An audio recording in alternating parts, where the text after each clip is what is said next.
Good evening and welcome to another edition of the curriculum.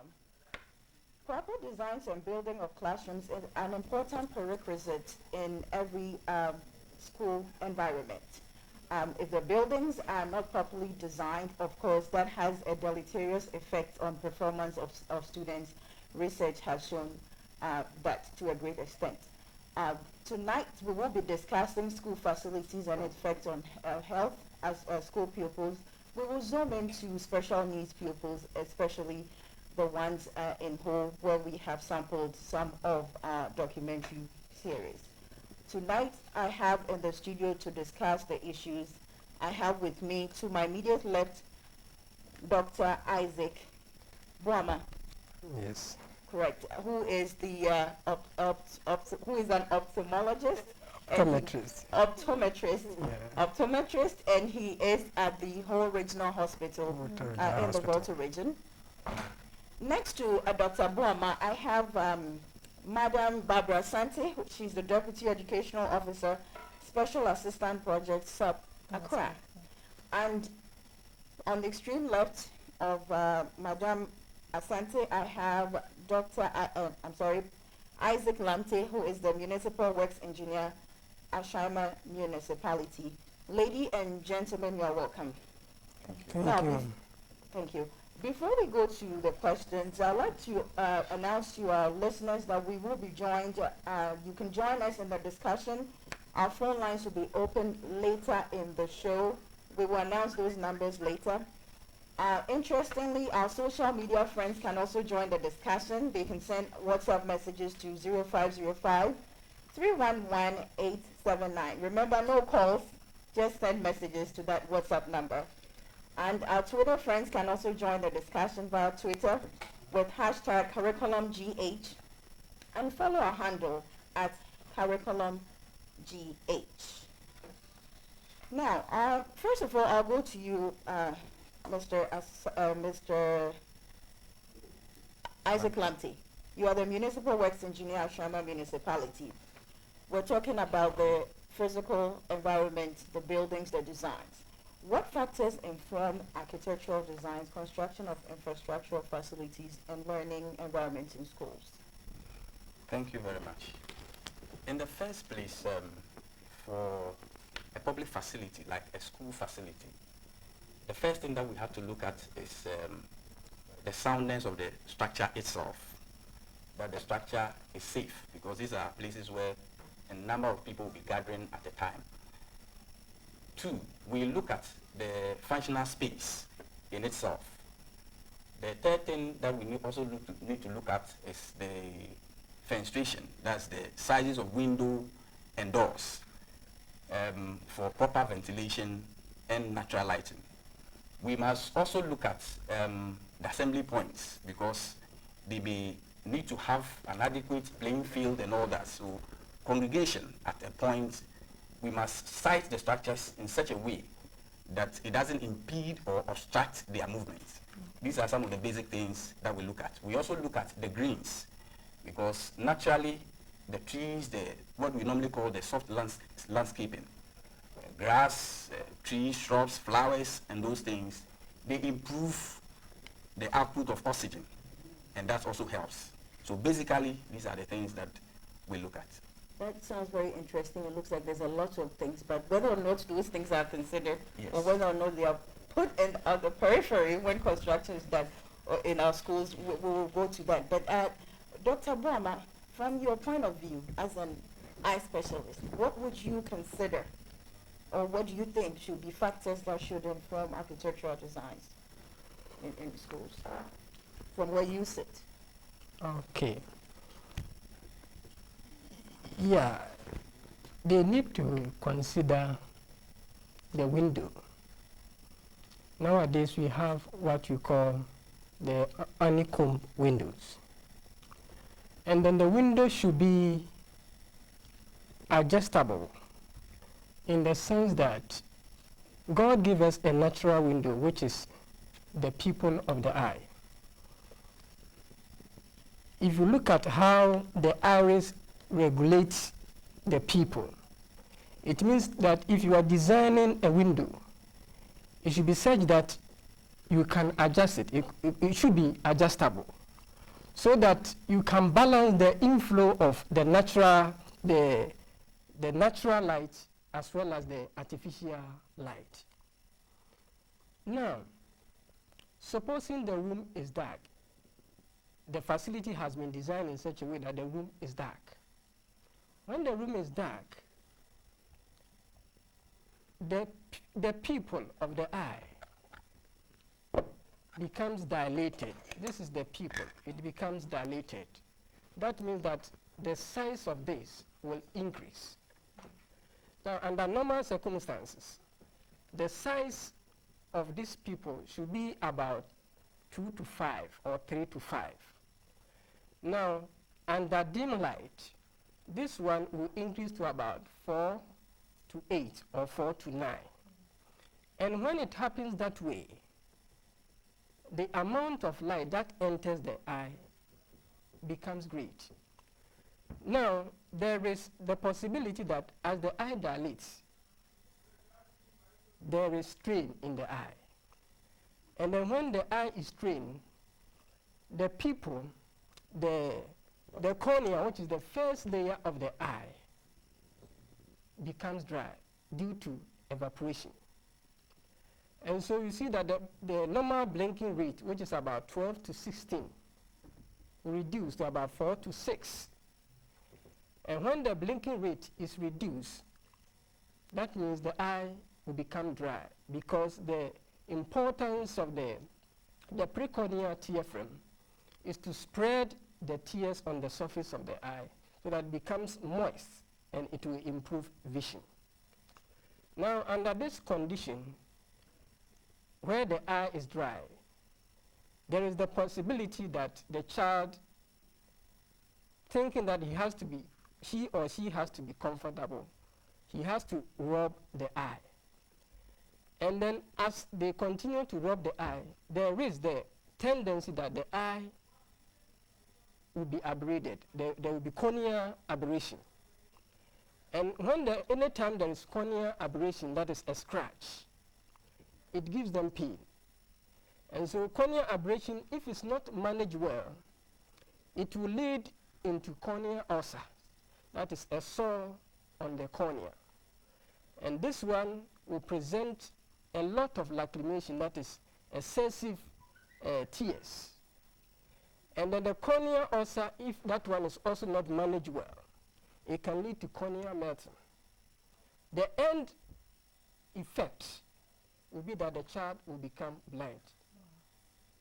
Obviously, we will be going into details on what the implications are if those measures that needs to be taken in designing buildings, if those measures are not followed. You've already set the pace, Dr. Brahma, but from your analysis, it tells us that it's not one day. When you obviously don't do the right thing, the implications are grave, and it's on and on and on, and possibly even for life. Yeah. Right.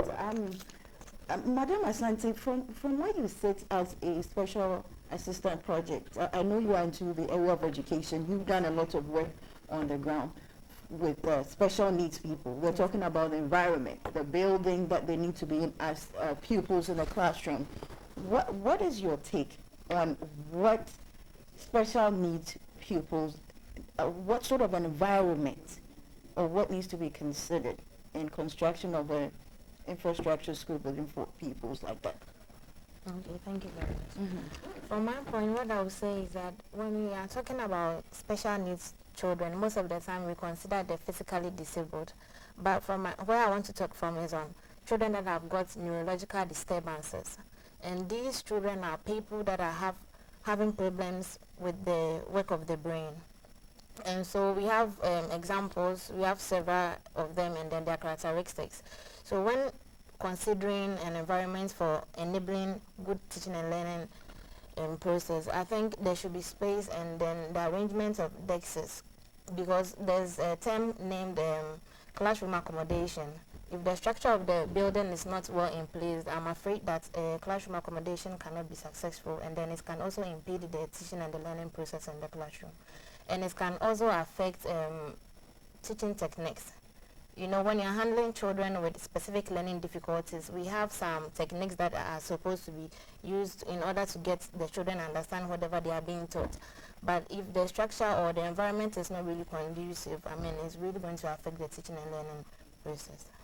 Yeah. So what we're getting here is that it's not only the pupils who are the children in this case, not the eye pupil, but you know, pupils in the classroom who are not only affected by improper architectural designs, but the teachers are also the impact. They are you know, they are affected in a way because they are not able to impart the knowledge that they're supposed to because the environment is not conducive for them as well. Mr. Lamte, to what extent do, when you do, you know, you outline very nice, you know, this and that needs to be done, but to what extent do you inculcate such in your designs? Yes, what I can say is that for architects Right. and those in the building design industry, first of all, they look at the land space that is available. And then they look at the demand in terms of the number of people that's needed to be accommodated within the school building. Now, what we normally do is that the beneficiaries in terms of GES, Ghana Education Service, the head teachers, the headmistresses, are the people who normally we contact for what we call the design brief. So they will tell us that, well, if you have funds to build, let's say, 6 classroom blocks, we looking at the intake for the next term, which is the ensuing year or in the ensuing term, we think that we are expecting, based on the projections, this number of people. And therefore, we expect the design to accommodate these number of people. So we have an issue of fund, which can be a limitation, an issue of land space, which can be a limitation, and then the number of pupils to be enrolled.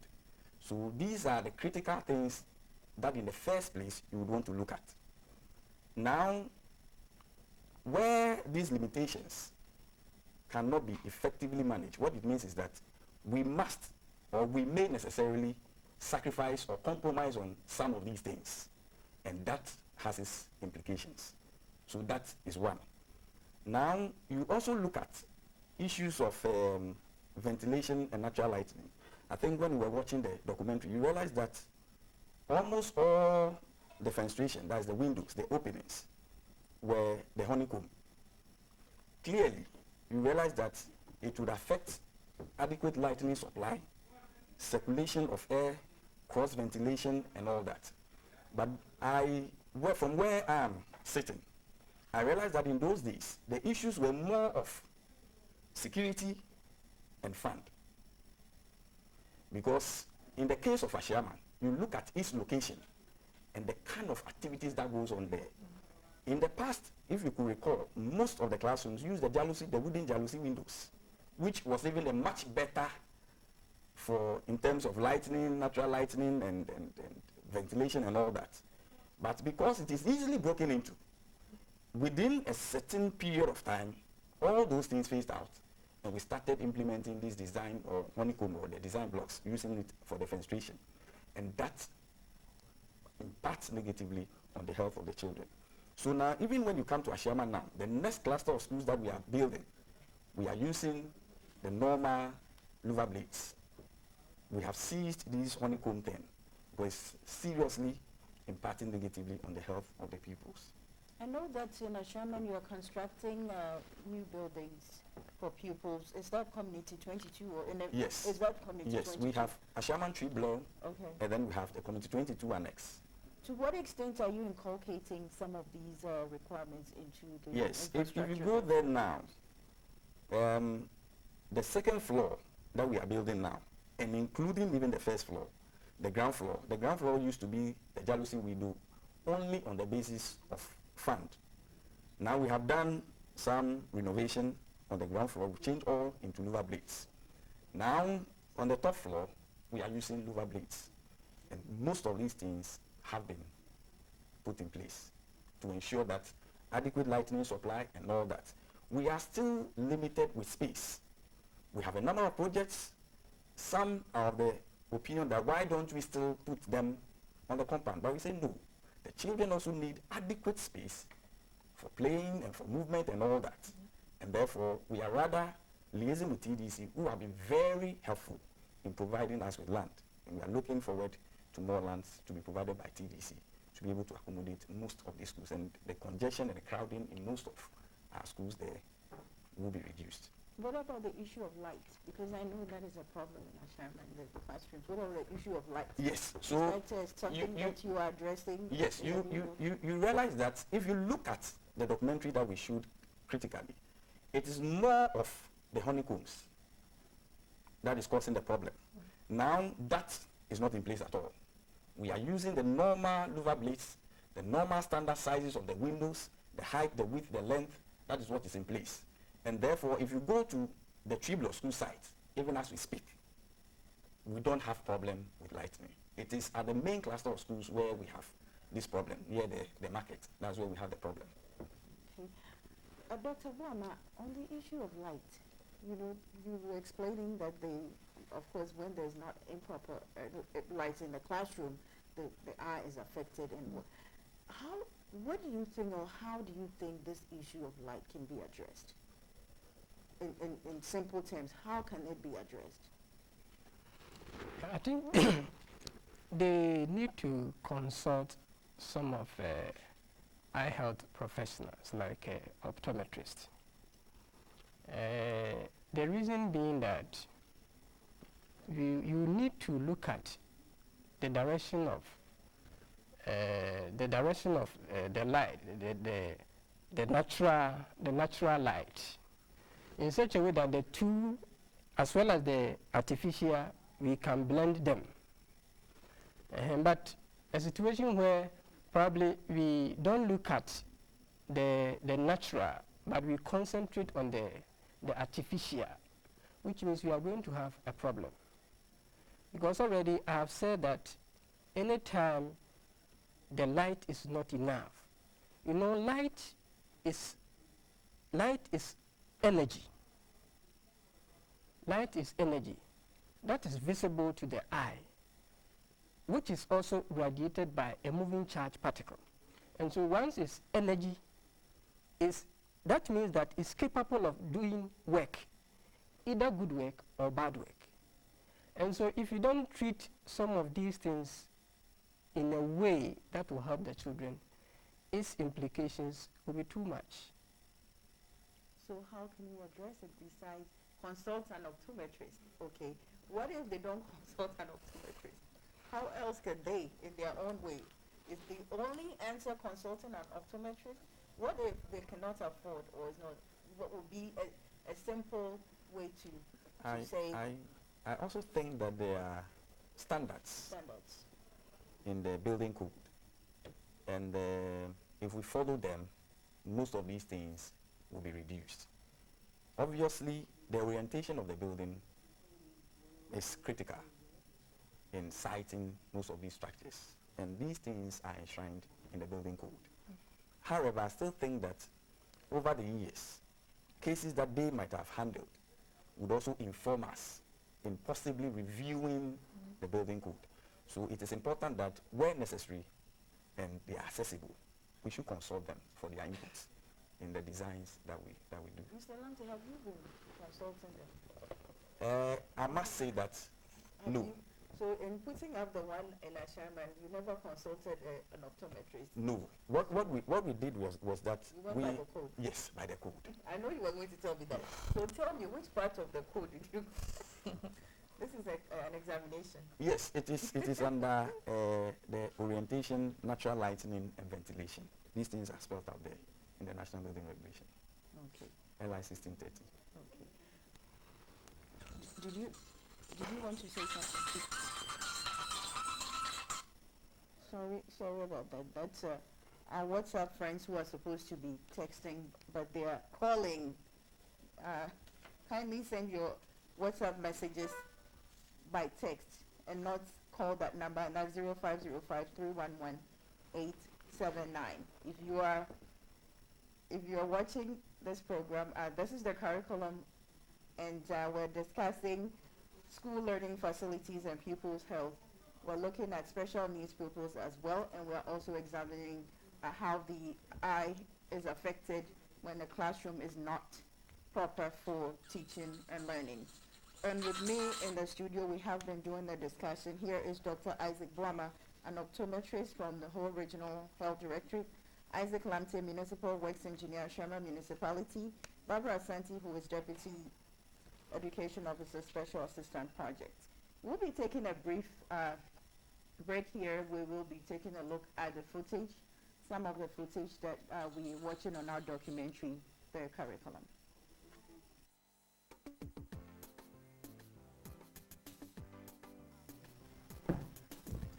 So what we're seeing right now is the Ashama Municipality. What we're seeing right now is Ashama Municipality, where we see those honeycomb buildings. And we're also seeing where the pupils, we're also seeing where the pupils are trying to look through those honeycomb buildings. And you see they're finding themselves.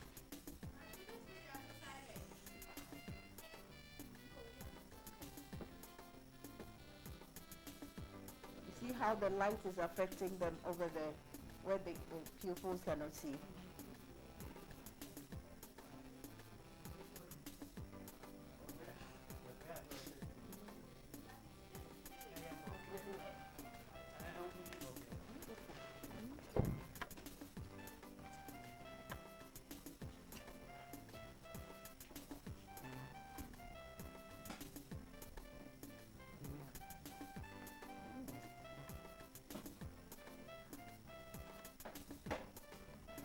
Dr. Brahma, you examining that child by the name Isabella, and that, is that what you normally do? Do you talk to them and tell them that you're going to examine them? Because when I go to the hospital, the doctors don't tell me what they do, they're going to do. They just start doing anything and they don't communicate. Is that a new thing in the industry? No, that has been the ethics of the profession. You need to seek the consent of the person before you examine. So that has been part of me. Yeah. I know that's one of your new buildings that you took us to, and that's one of the newest, an assignment. Sister Barbara, can I come in? Sister, can I come in? Yeah, on the issue of the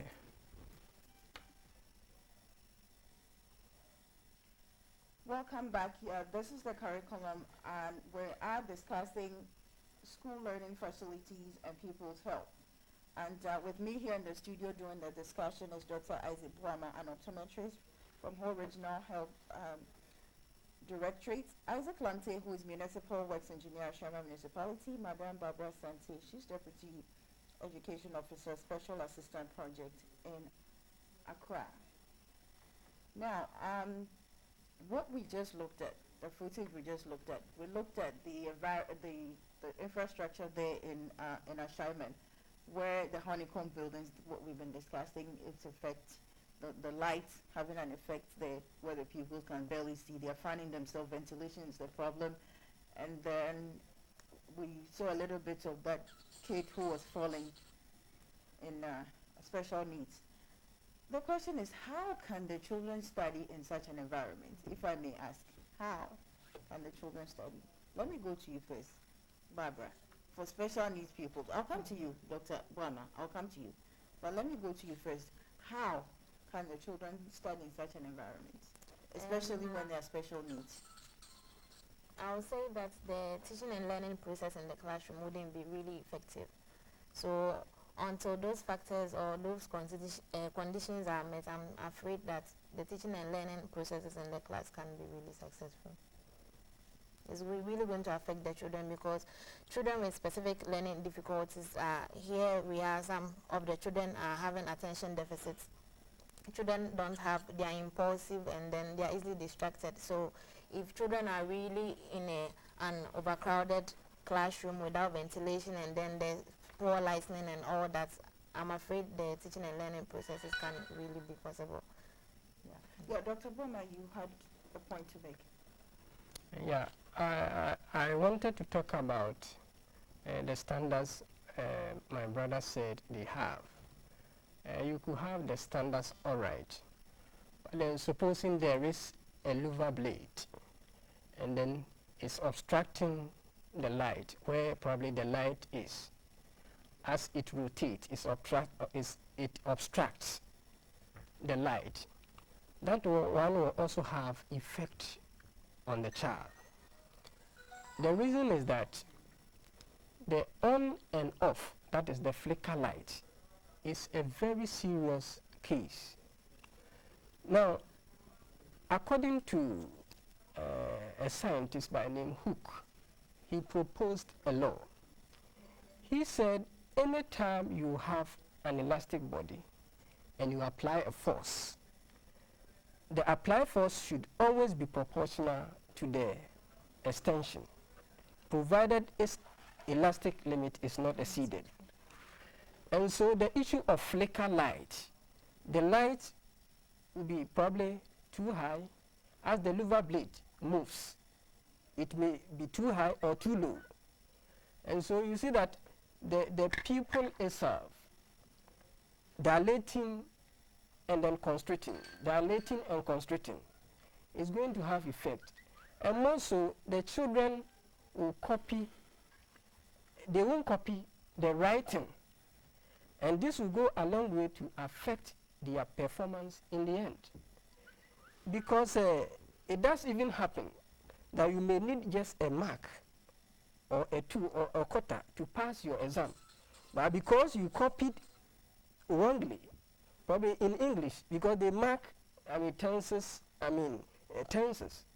And so if if you only follow the standards and then we don't consult, some of these things will affect their academic performance in the end. Yes, I must say that in my earlier submission, I did admit that it is necessary that we consult such professionals. However, in the absence of that, what do we do? The only way out is to follow the standards.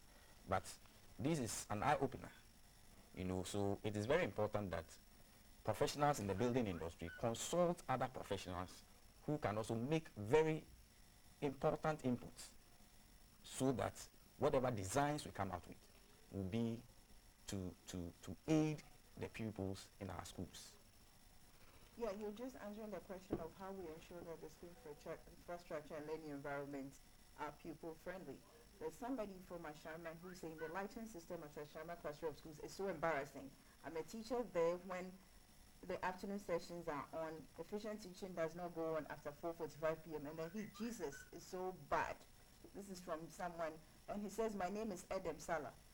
So keep that, Mr. Lamti. Right. And they said there are other problems as well, sanitation, the smokers, the stench, encroachment, and so on. So there's a lot of work on your hand there in Ashaman. That's where a response from one of your people there in Ashaman. Yes. Yeah. I think that for the Ashaman cluster of schools, the Ashaman Municipal Assembly admits that its location in itself is a challenge. It is sited right in the heart of the Central Business District.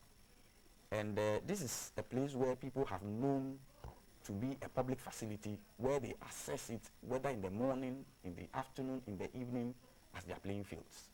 Aside that is where people also congregate to do most of their nefarious activities. Now, one may ask, what is the assembly doing? Or what policy guidelines do we have to address or remedy some of these things?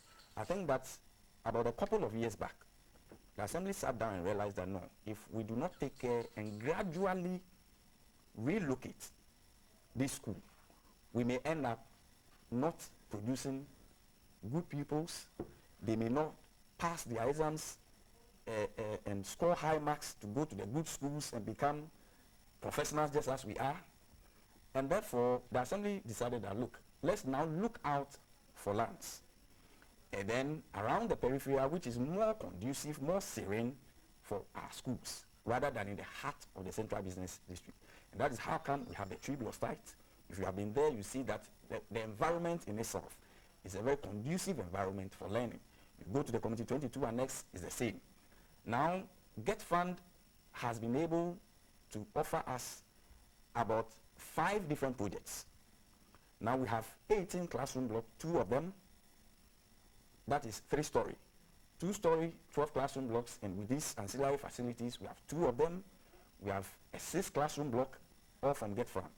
Now the assembly in itself, through its allocation of the DDF and the UDG that we have benefited, we are also upgrading the existing facilities at Tree Block so we can successfully decongest this cluster of school.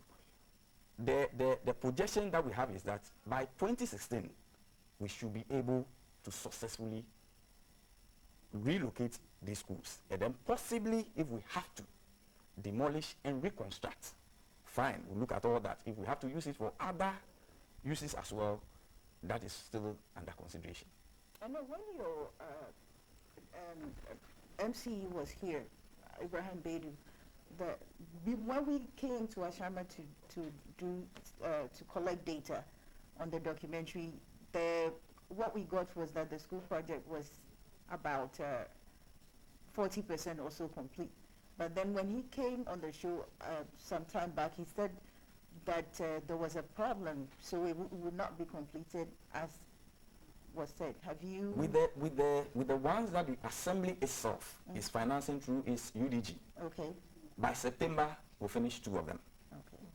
We are about 50% through, and the greater part of the work has been done.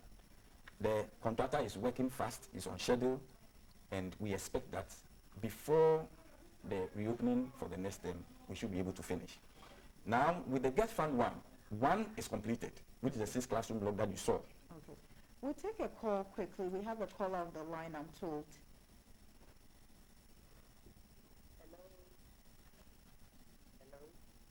Hello? Hello? Hello, good evening, madam. Good evening. Yeah, I'm Samuel Legiani, calling from Kumasi. I'm sorry? I'm Samuel Legiani, calling from Kumasi. I know you're calling from Kumasi, but I did not hear your name. Samuel Legiani. Samuel? Legiani. Legiani, Samuel Legiani. Hello. From Kumasi, go ahead with your question. I didn't hear your name, but go ahead with your question.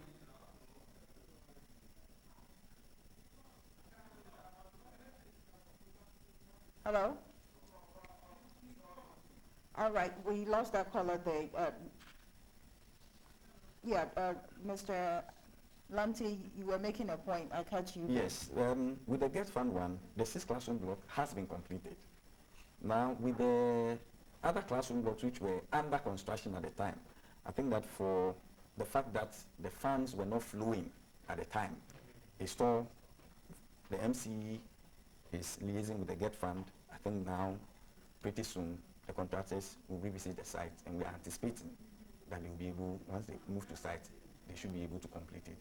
Are those projects friendly for disabled friends? Yes, yes. All right. Okay. Yeah, Madam Asante, how do you think would have to correct this issue of infrastructure defects to enhance people's health conditions? When I say health conditions, I'm referring to the pupils with special needs. And I know that you have the issue of special, not just the physically, but then the intellectual, people with intellectual disability. That's the area that you're working in. Yeah. Specifics. What can we do to correct? Some mistakes have been done already. What measures should be done to correct? There's a caller on the line. I'll come back to you with that question. Hello. Hello. Yes. Good evening, I'm calling from Sandra Boating. Mr. Boating, where are you calling from? Brian Sandra. Go ahead. Yeah, I want to contribute to the program that you're embarking on. looking at the physical environment, is very necessary so far as teaching and learning is concerned. But what I've realized in Ghanaian schools is that the structure that they put in place, they only consider those who are very fit and strong to the disadvantage of the disabled and those people. They have to consider 5 people because if you look at the chairs in the classroom alone, it deters people who have disability, who are disabled to study. And even those who are very strong, as looking at the chairs, there are 3, 4 people share one chair. And looking at the windows too, they don't consider the position of the window and other things. At the end of it, copying something on the chalkboard or the blackboard becomes a problem. So they have to restructure our classrooms in such a way that it will meet a modern standard. Gone are the days we're using the old classroom and other things, but because of study ways and other things, it is frustrating teaching and learning in the classroom. So we need to consider some of these things. Thank you very much. Thank you very much. Thank you, Mr. Boateng. Mr. Boateng's concern is that there's a lot of shoddy works. Mr. Ezekiel, I'm sorry I have to come to you again. There's a lot of shoddy works, and his concern is that they are building without concern for people who are physically disabled. Everybody thinks that it's just the people who are fit. The chalkboard is far away, and I know we went to a classroom where the chalkboard is way high somewhere, and there's this kid from kindergarten who has to write on the board, and that's, we know these things are happening. That's his concern. He thinks that there needs to be re-engineering to meet modern standards. You agree? That I agree. Okay, excellent. Back to you, Madam Asante. And the question was, what exactly should we do to correct some of the things that we already have wrong? And from your ground, what have you picked to address the issue of special needs, especially those with intellectual disability? Okay, thank you very much. I think there are several factors that has to be put in place for teaching and learning activity to be very well in the classrooms. From my area of study, we are talking about children that are inattentive. We are also talking about children with a learning difficulty of dyslexia, which means they have difficulty in reading. We want to talk about Allen syndrome, which has to do with difficulty in low brain interpreting printed materials. We also want to talk about dyscalculia, children that have got problems with anything that is numerical or even counting. We want to talk about autism, that is children that are having difficulty in reading and then communicating with others. We also want to talk about dysgraphia, that is children that are having the difficulty in writing. Okay, and then we have aphasia, children that are also having difficulty in motor, that their brains are not able to really send messages so that they're able to move their limbs, their body coordination. This is where we are coming from. Such children, cannot really learn in a crowded environment, and for their pace or their needs of... There's a caller on the line. Hold your thoughts. We'll come back to that. It's very important. Hello? Hello? Yeah, ma'am. Good evening. Good evening. Yes, you're on air. Okay. I'm Solomon. Solomon, you're on air. How may we help you? Right. Yeah. The example of saying back of pain.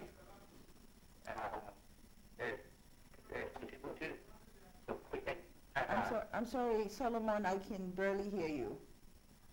I'm saying Okay.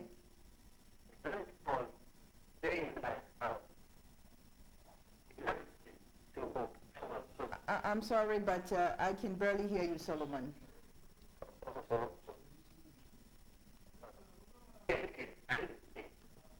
I'm sorry, we'll have to cut that call. You may have to call back, Solomon. I cannot hear anything that you're saying. You may have to call back. Okay, yeah, going back, you were talking, Madam Asante, you were talking about the various disability, because in our environment, we always think that everybody else is physically, when we talk about disability, we all want to see that the person is blind or cannot walk, then we know the person is disabled. But then there's more to it. People with intellectual disability that we don't see but exist. And sometimes we have cultural connotations to it. We think that if we fear, that is from the home. Sometimes But for some a of them child. are very scientific, that can be proven and can be treated. And it's very important that we have conducive environment for such people as well, especially the pupils, because they have a right to that. Yes. Correct? Yes. Yeah, continue. Okay, so when we are looking at all these different sort of pupils in the classroom, you can imagine a child who is hyperactive and cannot keep still for a second. And then children, the other categories, as I mentioned earlier. If we are supposed to have a conducive classroom for such children, then we want to talk about space. We want to talk about ventilation, and we want to talk about good lighting. There's a caller on the line, I'm told. Hello? Hello? All right. Finish your thought. Go ahead. Okay. The caller is on. However, those are not the only prerequisite factors that can aid teaching and learning processes in the classroom.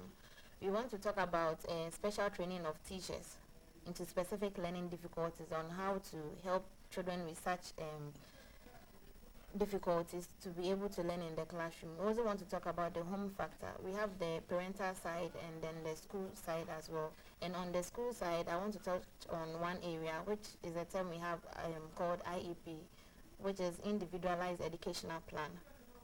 Per those children, per the difficulties that they are having, you don't really expect all of them to, get or grasp a particular curriculum at the same level. They all have different levels of teaching and understanding. Their level of understanding or even learning is different from each other. So there should be improvisation of individual educational plan for each child in the classroom. So that is one thing that has to be looked at also.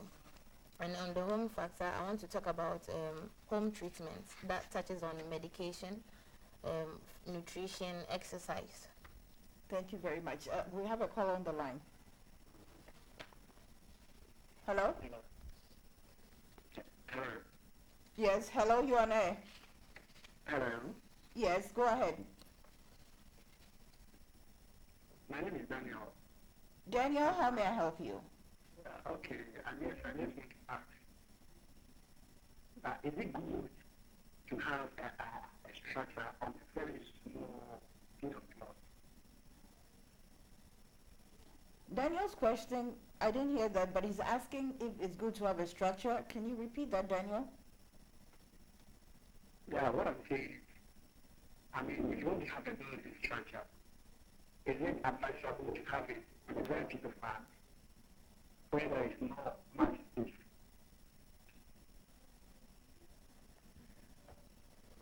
I'm sorry, I don't think I heard that.